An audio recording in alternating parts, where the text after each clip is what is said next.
Cindy Brown. I am running for re-election to the Santa Cruz City Council. Many Santa Cruz residents have been affected by the pandemic with concerns around childcare, unemployment, and more. As a member of the City Council, what will you bring to the COVID-19 response and reopening plans?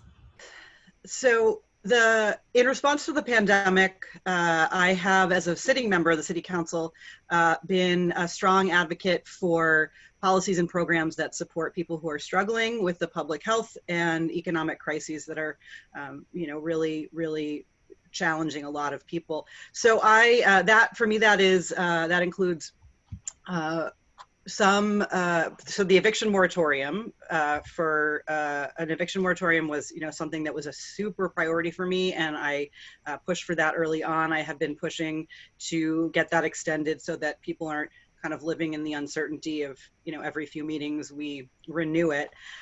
So that is one piece. I think we also need to be looking at how our downtown local business commercial tenants are faring, because I know that they're really struggling, and there are many businesses that, if they could just have some rent relief, might be able to make it through. So I think we need to go in that direction. I've supported direct funding through the microloan program for small businesses and the rental assistance program through the Community Action Board. I support doing more of those things.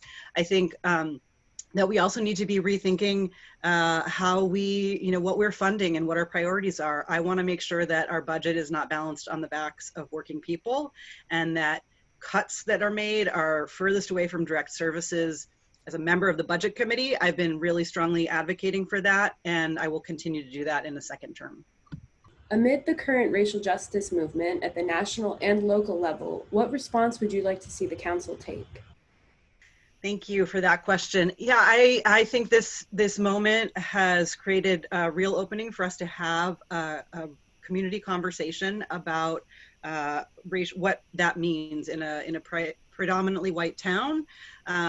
We have a lot, our policy environment, our policy framework has deep-rooted, systemic challenges and I think if we're going to talk about fighting racism, having a mural in front of City Hall, which happened this weekend, I'm super stoked that it happened. But I think we need to go beyond kind of the symbolic things that really help support, what our community values are and demonstrate that. So really thinking about policies and how they, some of the policies that negatively, disproportionately affect people of color.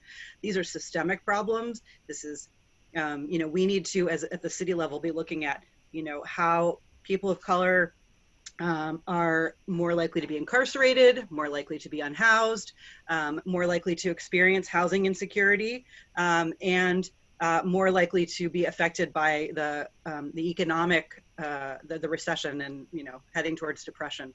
So I think that for us, we, as we think about the intersection of race and class, that is where we can really get some traction in, in our policy environment to address the kind of legacy of racial injustices within our system today. What is one more thing you want voters to know about your platform or goals for Santa Cruz County? So I really want the public to know that their voices are being heard. Everywhere I go around the town, people suggest that they feel like their voices aren't being heard. There's a lot of frustration, and I think that being responsive to community members' concerns is kind of the cornerstone of good governance and being a good public servant. I think for me, that all kind of policy and substantive change that I would like to see stems from that. And I think that meaningful engagement with our community will really help move us forward.